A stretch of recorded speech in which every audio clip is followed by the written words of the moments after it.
This is why going on an adventure is one of the best things you can do for your personal growth. I'll tell you exactly why. But first, I'm going to light this cigar. Nice Romeo Juliet #2. Out here next to a yurt. And you're probably going to ask, why would you do that? Well, I don't know anyone who's ever done that before, that's for a start. And two, it's pretty damn cool. Look at this view. So, if you've been following along, I have been on an adventure in Iceland, and that's where I am right now.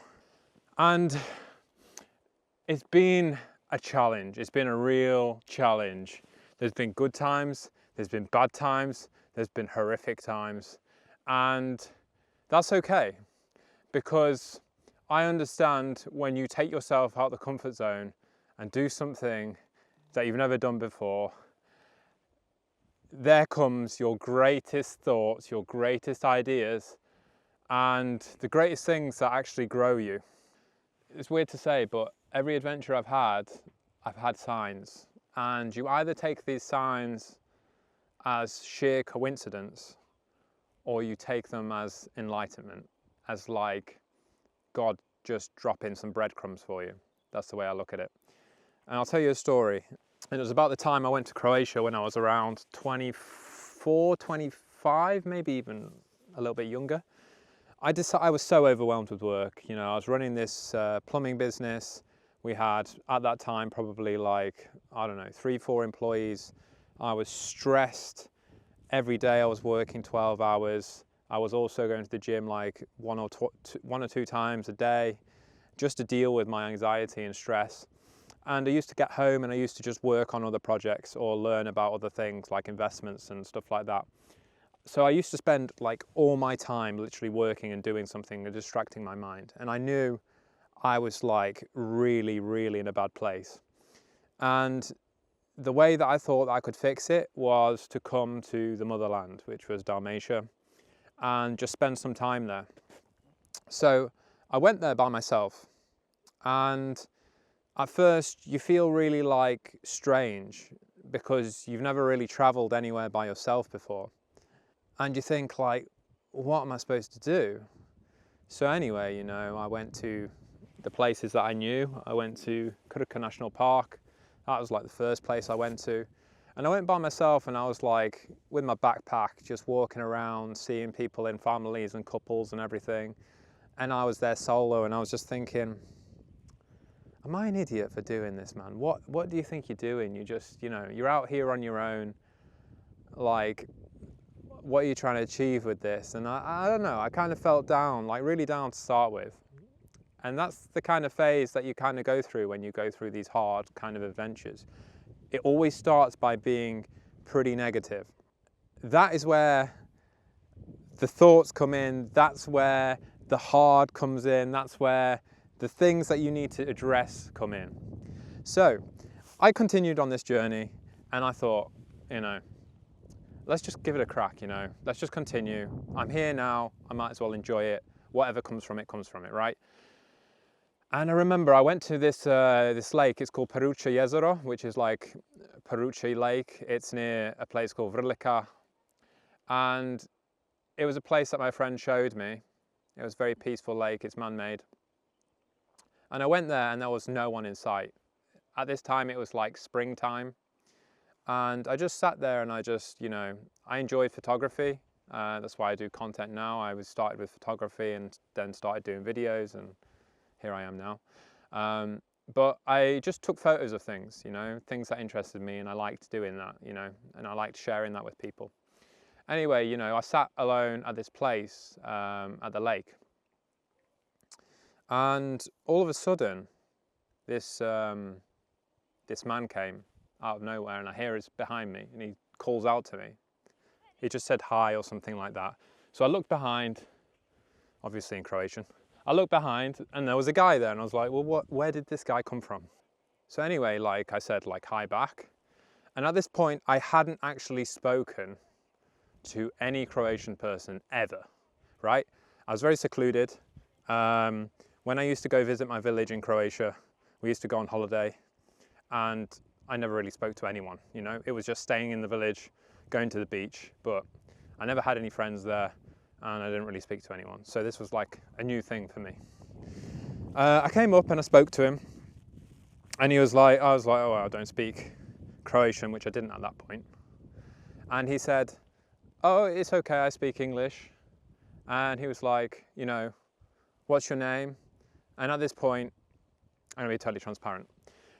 At this point, I didn't like saying my name because of my origin of being Serbian in Croatia. And at that point, because I hadn't spoken to anyone before, I just had this thought that everyone just hates me, right?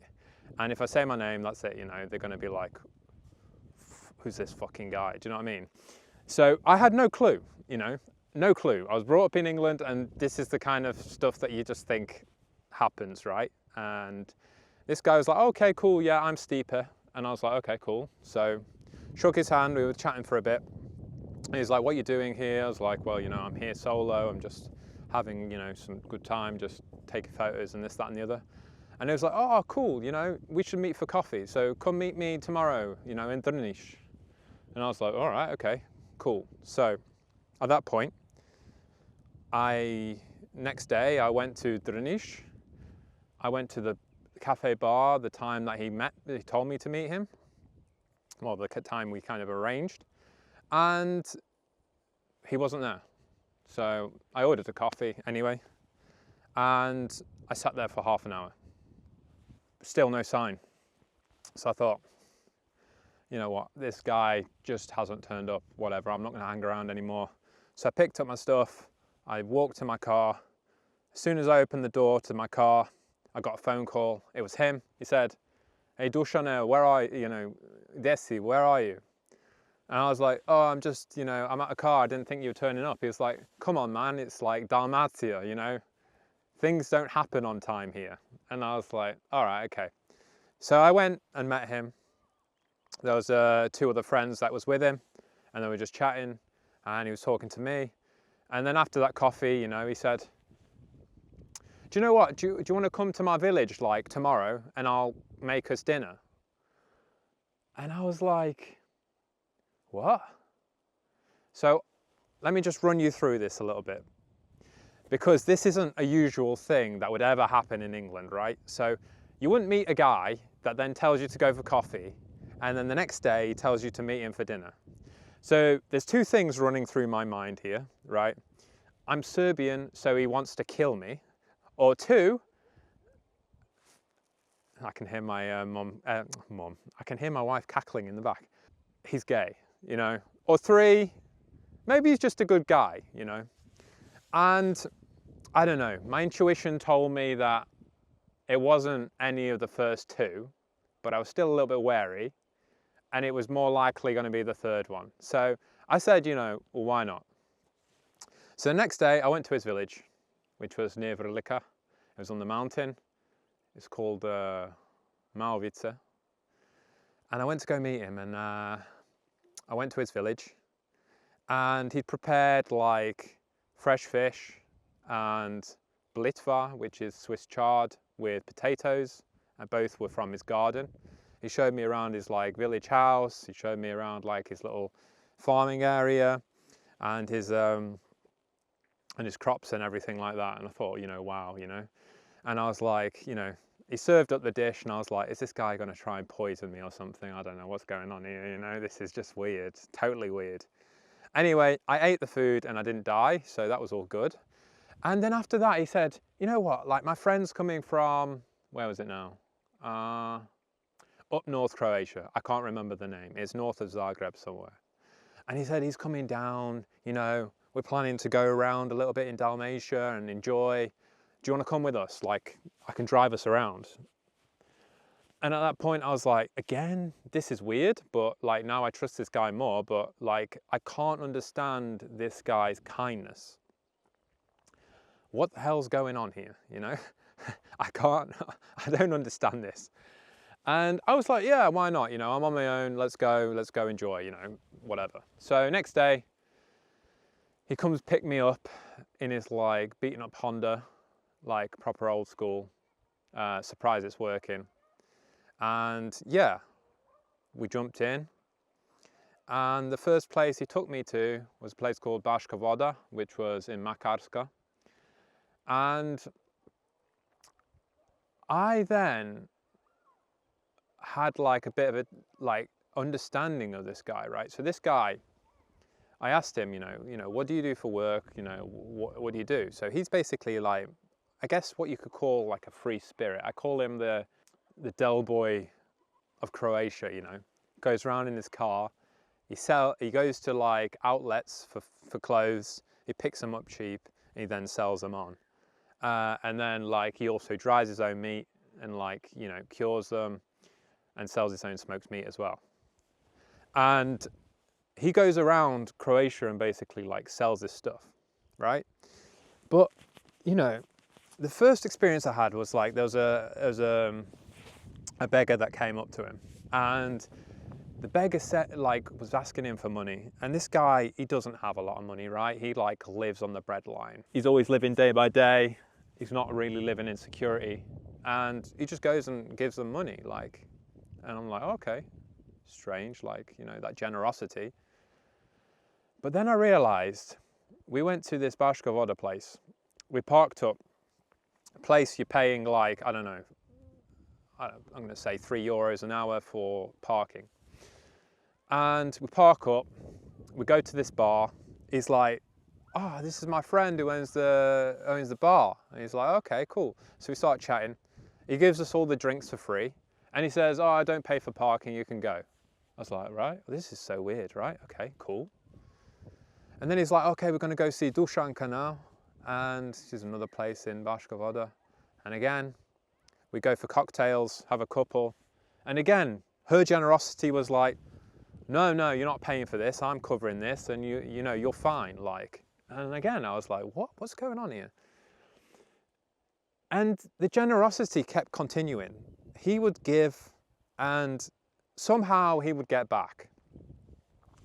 And I was like, okay, this is like really new to me, because this is not like a behavior that's really in England, right? This guy from North Zagreb, he comes, and this guy is a business owner, right? He's a businessman. He comes down in his car, flashy car, and he's like, everything to the minute, you know? Mr. Stresshead. And he has employees himself, and he was like, this holiday, I'm not gonna be on my phone, I'm just gonna switch off, I'm not gonna like deal with any of my employees or anything.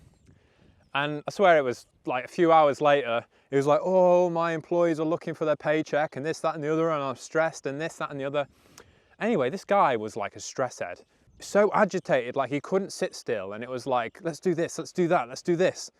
And I remember he came to pick me up at my village, and like the normal thing is that the neighbors come out and they start talking to the person to kind of see who they are and stuff like that. And this steeper guy, he was like chatting to them. Meanwhile, the guy was in the car and he was like, come on guys, hurry up, like get in the car, like we need to go to the beach, we're losing time, I'm here on holiday, you're like wasting my time. And we all jumped in the car. Now, at my dad's village, at the house that he's bought, you know, a few years ago, there's like a railway that runs through it. Now, this railway has like the slowest trains known to man on it, right? And there's a barrier, and it's never like stopped for me, right? And I know that if it stops, you're waiting like 20 minutes for this train to pass, right? Anyway, we start driving and the barriers come down and we're there waiting for 20 minutes. And I'm sitting there and I'm like looking at these two guys, right? And I'm probably closer to Mr. Stresshead, right? I'm very much like that wolf that's like pacing up and down, doesn't know what to do with himself when he has like this kind of time to himself, and used to being busy and don't want to be in my own mind, and, you know, racing. And I was like, either I look at this situation right now as a sheer coincidence, or I see it as breadcrumbs that God is dropping for me. Something insane happened after I filmed this video. Just moments, about 20-30 minutes after I filmed this video, I went back into the yurt. You can see on this picture that I'm actually in the yurt, and you can see the guy who texted me 1 minute ago, and it was steeper. And just for context, on my WhatsApp, the last time he'd texted me was the 18th of September, 2024. And do you want to know what he sent me on that day? He sent me a video of Jesus. Hand on my heart, this was the craziest, weirdest thing that's happened to me. It's either coincidence or something that I think is the law of attraction, right? So this guy, right, he was generous to everyone. He gave without expecting. He would give to someone and probably know that that person will never give back to them. But in return, generosity came from different places, and he was given a lot without potentially giving to them. And this other guy gave to no one, was stressed out all the time, had the material, but he was so unhappy. And the other guy had nothing and he was happy. The other guy had everything and he was unhappy and stressed. And it was like, he's trying to teach me something here. I'm that guy. I'm that guy who's gonna be running this multi-million-pound plumbing business in the UK, and I'm not happy now, and I'm not gonna be happy later. And that's the point where I knew this adventure had taught me something really big. And it was that I am not going to be able to chase happiness through something that I'm doing just for money. Something needs to change. And at that point, I got to my diary and I started writing. I started writing the future that I wanted to create for myself. I started writing the things that I really wanted. And one of those things was to move to Croatia before I was 30. And you know what? 30 was coming up. 30 was coming up. I was running this business and I was more anxious than ever. I was that anxious that I could not look customers in the eye anymore. I had an apprentice with me and I used to send them to talk to the customer because I just lost all my confidence. I couldn't talk to people anymore. And the social anxiety just got worse and worse. And you know, when the whole pandemic thing started, I took on counseling because I needed help. I needed help to get through this because I knew that if I don't fix it, if I don't fix the problem, then potentially I could have an early grave, you know, because it was that bad. And yeah, the whole pandemic thing started and all of a sudden everyone needed counseling. At that point, my appointments went from, you know, once a week to, can you come in 2 months? And I was like, what? 2 months? Like, I can't go 2 months without, you know, talking to somebody about the shit that I'm going through. And I realized at that point, I was like, my business survived COVID. It was tough, but it survived. But at that point, I just thought, you know what? At any point, some shit like this can happen and you lose everything. Like, it could have gone south. I could have lost everything that I had built that whole period of time for that 13 years. 13 years of spending 12 hours a day fixing people's boilers, being underneath sinks, breathing in asbestos, fucking crawling through lofts. And it could have all been lost at that moment in time. I was coming on 30 and I knew that it was time to say goodbye. It was time to say goodbye, and it was time to do the first thing that creates confidence in yourself. And that's to do something that you tell yourself you're going to do.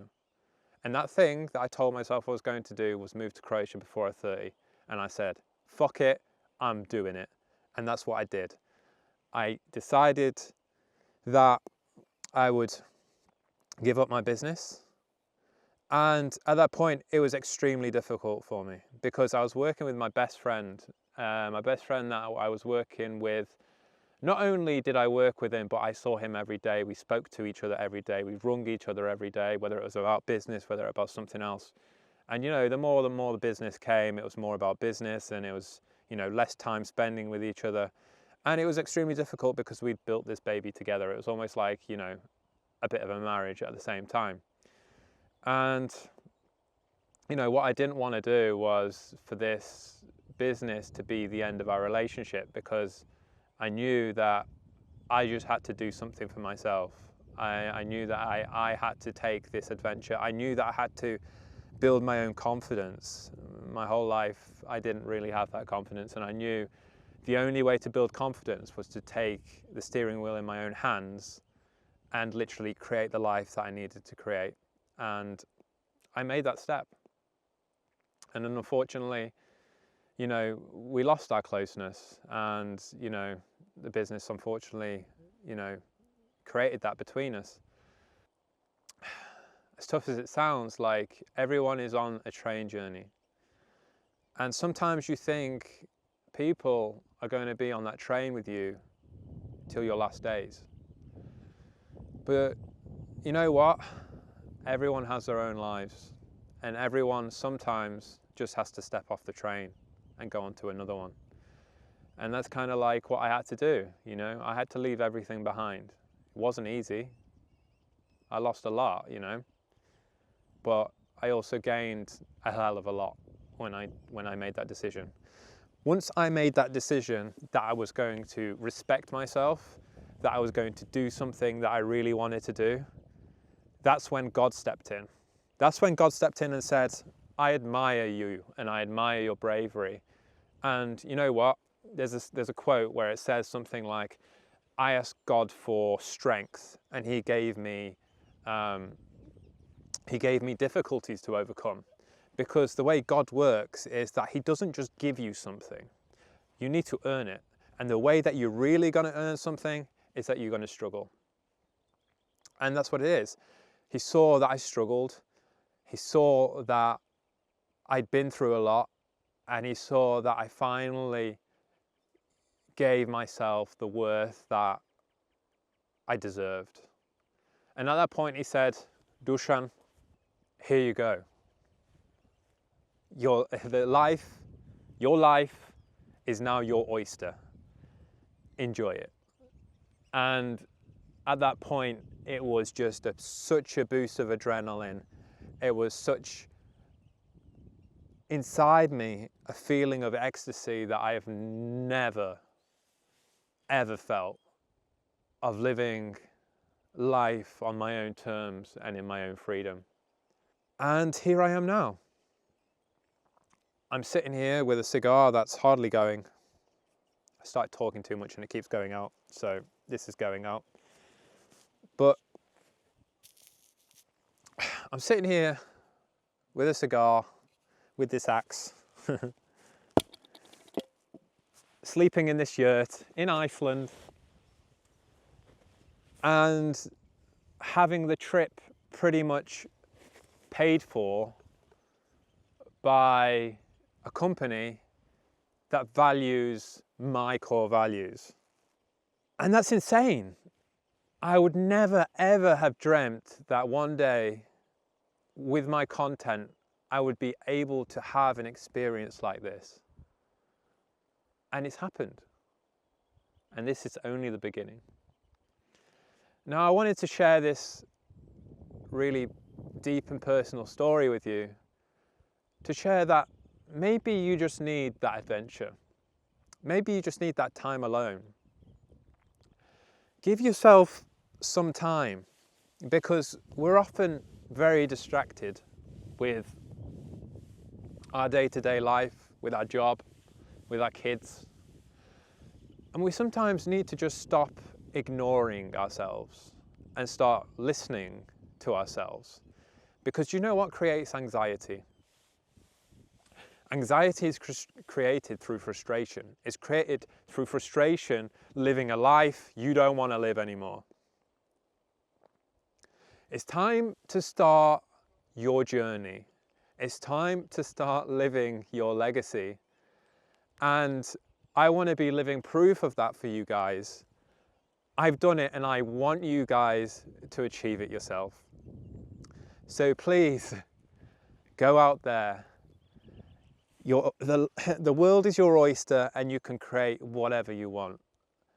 You just need to go out there, believe in yourself. Every time you do something, you create confidence. You thought I had the confidence when I came here. I didn't know the language. I couldn't understand the bureaucracy. It was complete new terrain. I didn't know what the hell I was doing, you know? I pushed myself. But every time I did something, whether it was purchasing a house, whether it was sorting out residency, whether it was getting married to my wife, whether it was having kids, every time I did something for myself, that created more and more confidence in me. That created more and more courage in me. And I was able to do bigger and better things. And that's exactly what you can do. Guys, if you valued this content, please do not ignore it. Get yourself out a notebook. Take some time out, whether it's even 1-2 days. Book yourself a hotel, even if it's in the country that you are. But be by yourself and spend some time by yourself. And really understand what it is that is gonna light your fire inside you. You have one life.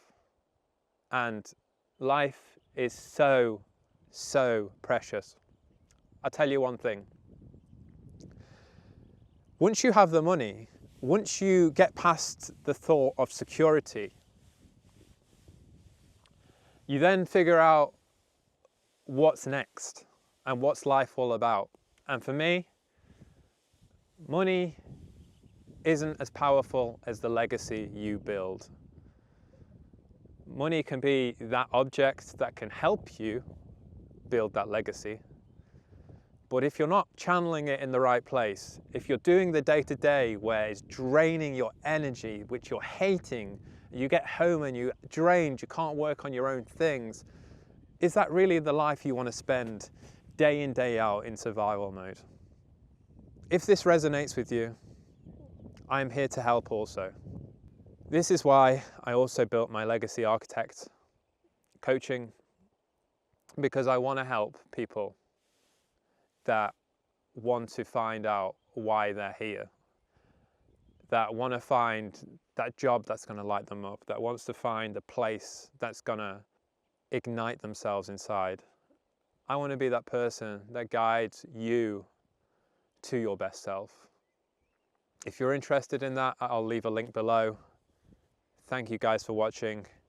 If you're ex-EU diaspora, I've also created this waitlist for a community. It's called Croatian, and I want to help people return back to their soil.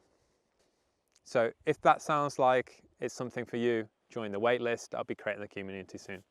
Thank you guys for listening to this story, and see you on the next one.